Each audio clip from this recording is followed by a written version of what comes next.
आपके घर में सुबह जो पूजा होती है ना, उसमें एक नाम रोज आता है, ओम नमः शिवाय।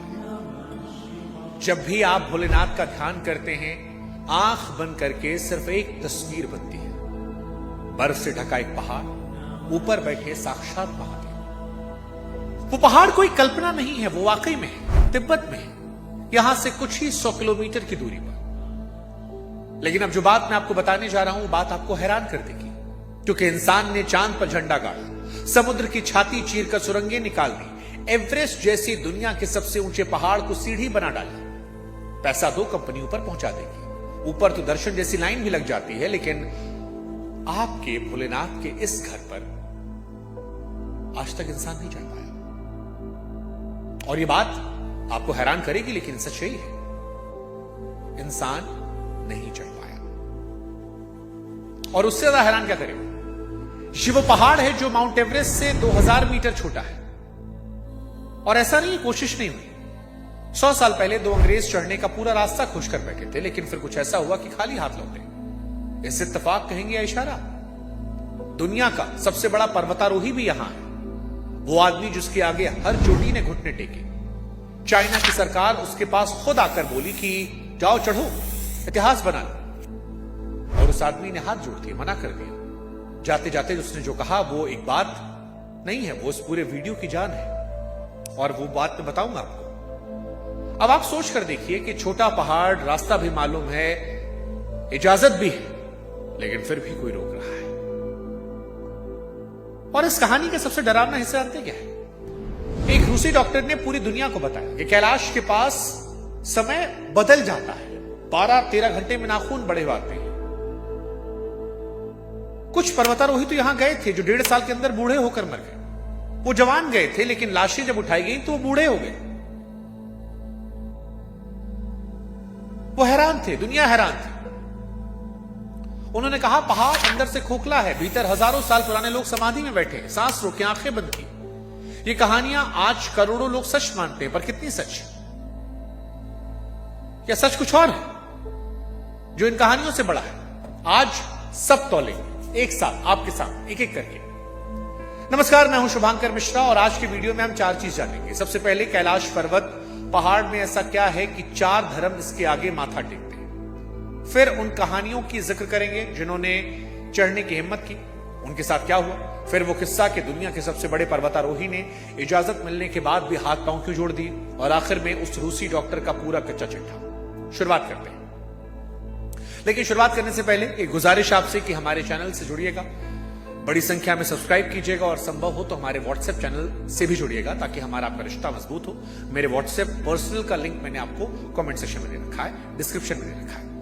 अब शुरुआत की, कैलाश पर्वत पहाड़ क्या है कि 4 धर्म इसके आगे मत्था टेकते हैं।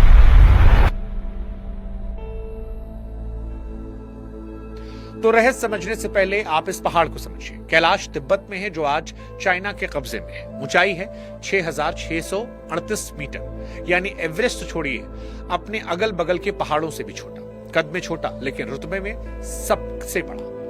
हम हिंदुओं के लिए ये हमारे भगवान भोलेनाथ का घर है, वो जगह जहां पर भगवान शिव माता पार्वती के साथ विराजते हैं, जहां वो आज भी ध्यान में बैठे हैं। और इसी पहाड़ से जुड़ी है वो कथा जो आपने बचपन में दादी से सुनी होगी। रावण, वही रावण जिसकी ताकत से देवता तक कांपते थे, एक दिन घमंड में सोचा कि महादेव तो मेरे आराध्य हैं, क्यों ना मैं कैलाश को उखाड़ कर लंका ले चलूं। रोज घर बैठे दर्शन होंगे। पहाड़ों के नीचे हाथ लगाए, पूरी ताकत झोंकी, पहाड़ हिलने लगा। ऊपर कहा जाता है कि माता पार्वती ने देखा, महादेव मुस्कुराए और बस पैर का अंगूठा दबा दिया, बस इतना सा। पहाड़ अपनी जगह बैठ गया और रावण उसके नीचे दब गया। कथा कहती है कि 1000 साल वो वहीं फंसा रहा, और वहीं फंसे फंसे उसने शिव तांडव स्तोत्र रच डाला, वही स्तोत्र जो आज आपके फोन में बजता है। अब आप सोचिए, जिसकी ताकत से तीनों लोग हिलते थे, उसके इस पहाड़ के आगे दाल नहीं गली। अब वो बात जो आपको शायद पता ना हो, सिर्फ हम नहीं, पूरे 4 धर्म इस पहाड़ के आगे मत्था टेकते हैं। बौद्ध मानते हैं कि यहां उनके देवता ध्यान में बैठे। जैन कहते हैं कि उनके पहले तीर्थकर ऋषभ देव जी को यहीं पास में मोक्ष मिला था। और तिब्बत का सबसे पुराना धर्म बौन, वो तो इस पहाड़ को धरती की आत्मा मानता है। जो धर्म बाकी हर बात पर बटे हुए हैं, वो इस एक पहाड़ पर ही है। अब नक्शा उठाइए, क्योंकि असली रोंगटे खड़े करने वाली बात यहीं पर है।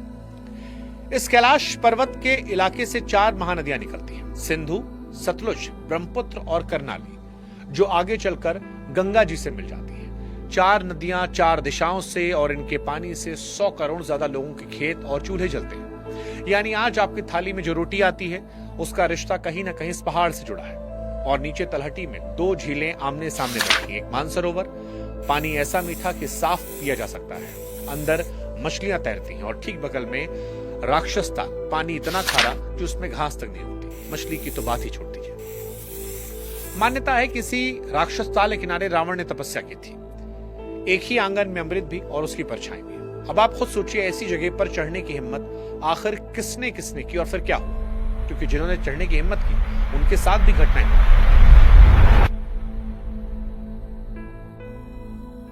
ये बात 100 में से 99 लोगों को नहीं पता। कैलाश पर्वत पर चढ़ने का रास्ता सबको मिल गया था। साल 1926 में 2 अंग्रेज यहां पहुंचे, पूरे पहाड़ के चक्कर काटे, नक्शे बना रहे थे। इसी में से एक अंग्रेज रटलेज ने उत्तर वाली दीवार देखी, लिखा कि ये तो सीधी खड़ी दीवार है, इस पर बर्फ तक नहीं टिकती, इंसान क्या टिकेगा। पर विल्सन ने दक्षिण की तरफ से ढलान खोजी। साथ चल रहा शेरपा उस ढलान को देखकर बोल पड़ा, साहब यहां से चढ़ सकते हैं। सब कुछ तय हो गया था, लेकिन फिर मौसम ने ऐसा करवट पलटा, ऐसी बर्फ गिरनी शुरू हुई कि पूरी मुहिम पर पानी गिर गया।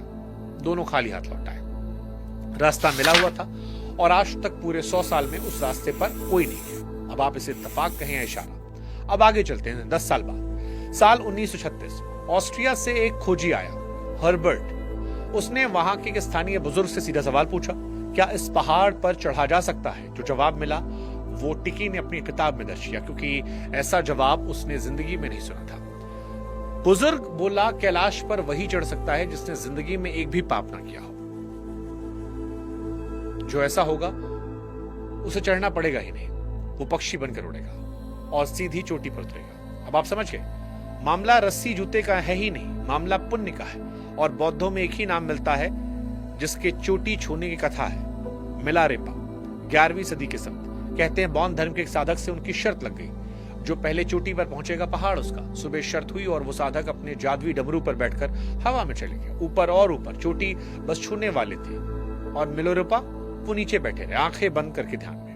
देखने वालों ने सोचा हार गए बेचारे, पर जैसे ही सुबह की पहली किरण फूटी, कथा कहती है मिलारेपा उस किरण पर सवार हुए जो सीधे चोटी पर जा पहुंचे। डमरू वाला देखता रह गया। ये इतिहास नहीं, आस्था ही कथा है, पर इसका संदेश पत्थर की लकीर है। ये पहाड़ ताकत से नहीं मिलता, तब से मिलता है। और ठहरिए, सबसे बड़ा किस्सा बाकी है, उस आदमी का जिसकी जेब में बाकायदा सरकारी परमिट था।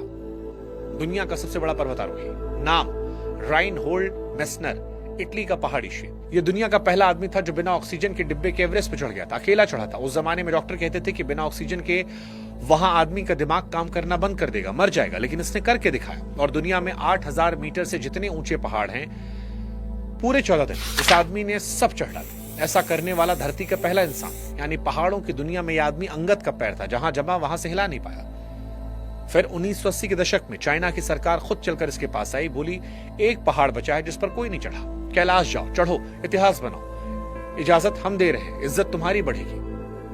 अब आप सोचिए, जो मौका पाने के लिए दुनिया कोई पर्वतारोही अपनी जान दांव पे लगा दे, वो थाली में सजाकर इस आदमी के सामने आया। लेकिन मेस्नर ने हाथ जोड़ दिया, मना कर दिया। और वो लाइन इसने कही जिसका वादा हमने ओपनिंग में किया था। मेस्नर ने कहा, अगर हमने ये पहाड़ जीत लिया तो हम लोगों की आत्मा में बसी किसी चीज को जीत लेंगे। फिर बोला कि जिसे चढ़ना ही है वो जाकर कोई मुश्किल पहाड़ चढ़े। जिस आदमी ने पूरी जिंदगी पहाड़ जीतने में लगाया, उसने कहा ये पहाड़ जीतने की चीज नहीं है। और ये बात किसी पंडित पुजारी ने नहीं कही, एक विदेशी ने कही जो शायद कभी किसी मंदिर की चौखट पर नहीं गया। लेकिन कहानी खत्म नहीं हुई। साल 2001 में स्पेन की एक पर्वतारोही चाइना से चढ़ाई की इजाजत लेकर आई। खबर फैली, फिर जो हुआ देखने लायक था। भारत से, नेपाल से, तिब्बत से, हर तरफ से गुस्सा फूटा। लोगों ने कहा कि भोलेनाथ के घर पर बूट लेकर चढ़े कौन? दबाव इतना बना कि चाइना जैसी सरकार को झूठना पड़ा, इजाजत रद्द करनी पड़ी। और उसी साल से पक्का नियम बन गया, कैलाश पर चढ़ना हमेशा के लिए बना। कोई परमिट नहीं, कोई सिफारिश नहीं, किसी के लिए नहीं। है ना कमाल की चीज? ये अकेला मामला नहीं है। भूटान में 7500 मीटर से ऊंचा एक पहाड़ है, गंगखर, दुनिया में सबसे ऊंचा पहाड़, जिस पर आज तक कोई नहीं चढ़ा, क्योंकि वहां के लोग उसे पवित्र मानते हैं। और सरकार ने 1994 में चढ़ाई पर रोक लगा रखी है। यानी दुनिया ने माना कुछ चोटियां हैं जो जूतों के लिए नहीं बनी। खैर, वापस लौटते हैं कैलाश पर्वत और रूसी डॉक्टर की बात करते हैं जिसने एक डरावने वाला किस्सा सुनाया था। नाम था मुल्दा शिव, और ये नाम याद रखिएगा। यह आदमी ना भूगोल का जानकार था, ना पहाड़ों का, ना विज्ञान का। यह आंखों का डॉक्टर था, मोतियाबिंद देखने वाला डॉक्टर। आपको पहाड़ का रहस्य समझा रहा था। और वो डॉक्टर क्या मानता था, ये भी सुनिए। वो डॉक्टर मानता था कि जलपरियां सच में होती हैं। ये मानता था खून पीने वाले वैम्पायर होते हैं। और तो और इसने रोमानिया में जाकर ड्रैकुला का असली महल खोजने का दावा किया। अब आप बताइए, जो आदमी जलपरी को सच माने, उसकी कैलाश वाली बात को कितना मानेगा? और अब उसकी सबसे डरावनी कहानी जो चीरफाड़ करती है। वो कहता है कि 4 पर्वतारोही जवान होकर गए थे, बूढ़े होकर मर गए। अब 4 छोटे सवाल पूछे। उन चारों के नाम क्या थे? किस साल गए? किस रस्ते चढ़े? अगर मरे तो किसी का डेथ सर्टिफिकेट आया? जवाब है नहीं। न नाम, न तारीख, न कागज, कुछ भी नहीं। ये कहानी रूस की सनसनी बेचने वाली पत्रिकाओं में से उड़ी थी। और हैरानी और दुख की बात यह है कि हमारे हिंदुस्तान में पॉडकास्टर्स ने व्यूज की लालच में उठाकर लोगों तक पहुंचा दी। बाल और नाखून तेजी से बढ़ने वाली बात का भी यही हाल है। आज तक दुनिया के किसी भी वैज्ञानिक जांच में बात साबित नहीं हुई। और वो 666 वाला हिसाब तो सुना ही होगा कि कैलाश उत्तरी ध्रुव से ठीक 666 किलोमीटर दूर है। ये कोई इत्तेफाक नहीं होता। आप नाप लीजिए, असली दूरी 650 किलोमीटर निकलती है, जो हिसाब से 16 किलोमीटर चूक जाए। वो चमत्कार नहीं, जोड़ घटाने की गलती है। रही पिरामिड जैसी शक्ल की बात, तो स्विट्जरलैंड में मैटरहॉर्न नाम की एक पहाड़ है, बिल्कुल वैसा ही नुकीला पिरामिड। होता यह है कि बर्फ लाखों साल तक चट्टान को धीरे धीरे तलाशती रहती है, जैसे कुम्हार की मिट्टी, और यही शक्ल बन जाती है। मीठी खारी झीलों का जोड़ा दुनिया में अकेला नहीं है। कजाकिस्तान में भी झील है जिसका आधा पानी मीठा, आधा खारा। रहा चढ़ते वक्त सिर फटना, चक्कर आना, रास्ता भूल जाना, तो ऊंचाई पर यह होता है। खैर, इन सारी चीजों से हटकर आखिरी कहानी। एवरेस्ट को इंसान ने जीता, और जीतकर उसे क्या दिया? कचरा, ऑक्सीजन के सिलेंडर, रास्ते में वो शव जिन्हें नीचे ले जाना कोई भी नहीं। कैलाश ऐसा नहीं है। हमारे महादेव का इलाका इन सब से बचा हुआ है। कोई जूते के निशान नहीं है, कोई रस्सी का टुकड़ा नहीं है। रास्ता मिलने के बाद, परमिट मिलने के बाद भी कोई ऊपर नहीं गया है। अब इसे आप ईश्वर का चमत्कार कहेंगे, इंसान के जिद, इसे हम आप पर छोड़ते हैं। हम इसे भोलेनाथ का घर मानते हैं, और ये मानते हैं कि हमारा सम्मान हुआ, इस पर पैर कोई नहीं रख रहा। कुछ चीजें जीतने के लिए नहीं होती हैं, सिर झुकाने के लिए होती है। कैलाश पर्वत सनातन में हिंदुओं की आस्था की नजर में हुई है, 4 धर्मों की आस्था में हुई है। तो हम कमेंट सेक्शन में हर हर महादेव लिखते हैं। आप किसी और धर्म के हैं, कैलाश को देखने का नजरिया कोई और है, तो आप उस तरह से अपनी टिप्पणी कर सकते हैं। जय हिंद, जय भारत।